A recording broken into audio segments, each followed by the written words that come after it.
All right. Hey, folks. So I just got done watching a video from Jeffrey Verity Schofield called The Strong Case for Rowing Beyond Failure. He makes a really good point in that video, and it's related to something that I want to talk about, and I've been wanting to talk about for a while. So I'm going to just talk you through what he says and then my own point on something that I've seen in gyms around here in the UK and something that I disagree with. So firstly, let's have a look at what Jeffrey had to say.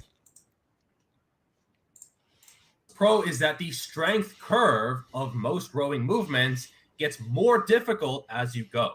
So in the bottom position, it's fairly easy. Unless they happen to be power bottom.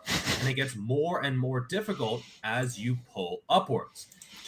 Right. So what he's saying there is that in a bent over row, at the top, it's the hardest position.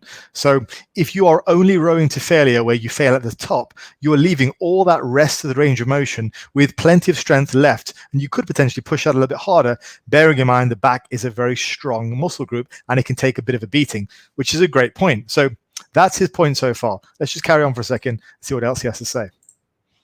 To the point where the most difficult part of the range of motion is in that very top contracted position. This means that if you only row to technical failure, you're failing in that top part of the range of motion, but the entire other part of the range of motion, you're still good to go. Right. So I think that's a really great point. He goes on to talk about some pros and cons about extending the set. But now on to my point. Firstly, some bit of a concept to clarify before we move on. And this might be a bit of a light bulb moment for a lot of you, but training to failure is only failure in the form you have chosen to use, right? It doesn't mean the muscles have got nothing left to give. This is the basis for drop sets. This is the basis for extending sets, things like that. All right. So if you choose to use a extremely strict version of an exercise, you are a little bit limited. Now, there's nothing wrong with that. You can still go to failure. But, and here's my point. The consequence of this massive focus of bent over rowing over the last few years has been this, at least what I've seen in the UK.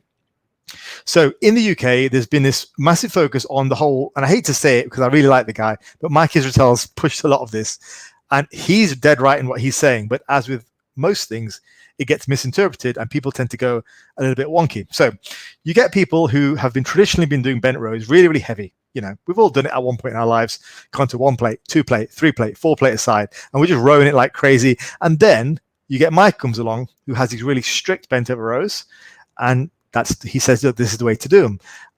Now, what inevitably happens is on social media, these really heavy rowers, they tend to get ridiculed, right?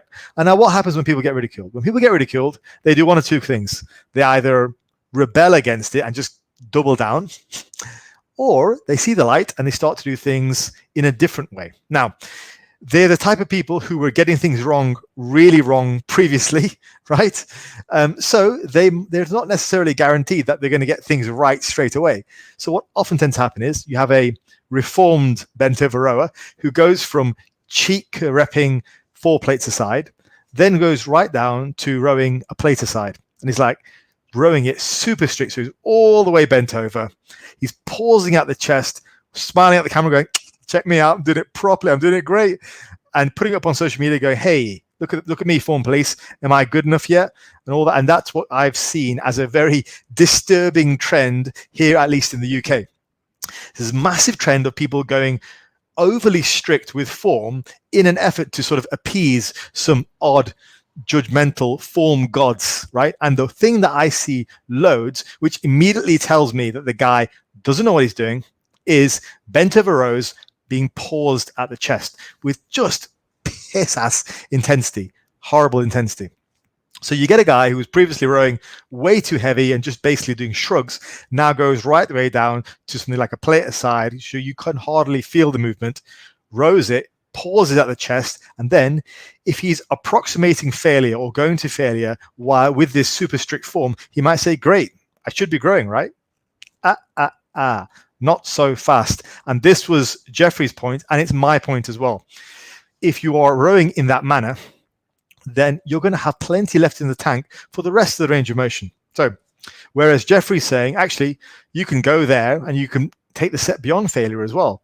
What I'm saying is, a lot of what I see now is people aren't even going there because they're using this uber strict version of bent over rows, which they feel is going to give them more growth because probably they've been ridiculed by somebody who's misinterpreted what Mike Israel was saying.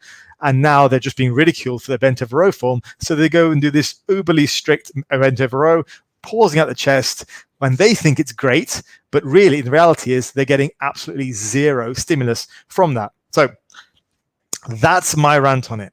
There's got to be a fine line, right? There's got to be a balance. Now, on the one hand, I don't want you extending the set so far beyond failure that you're just doing shrugs at the end.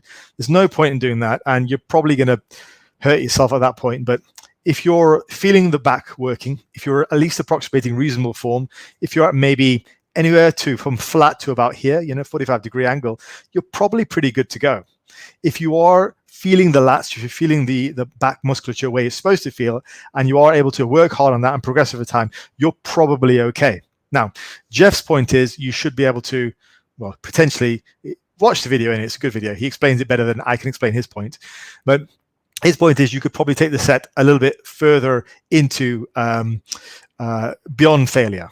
My point is just this. Look, I personally think failure is fine, okay? But what I don't go so super strict that failure in that version of the lift is like virtually zero stimulus, because you're exercising, sure. You're in the gym, sure. You're getting the thumbs up from the form police, but is it going to build a back? No, it's going to build F all. So let's not lose our heads and go completely in the other direction either. Have some sense. We are trying to build some muscle. We should be working hard. Doing bent over rows with 60 kilos just so you can pause at the chest isn't going to build anything. So that's my little rant on that. Sorry, I got really excited about that. I'm just back from the gym. All the endorphins have gone to my head. That must be it. All right, folks. So I will call it there. If you've not actually subscribed to Jeffrey's channel, go ahead and do so. Seems like a really nice guy. He's got some great content. But no doubt, if you watch me, you probably are already subscribed to him. But in any case, I will call it there, and I'll see you in the next video. Let me know what you think of this one. Take it easy.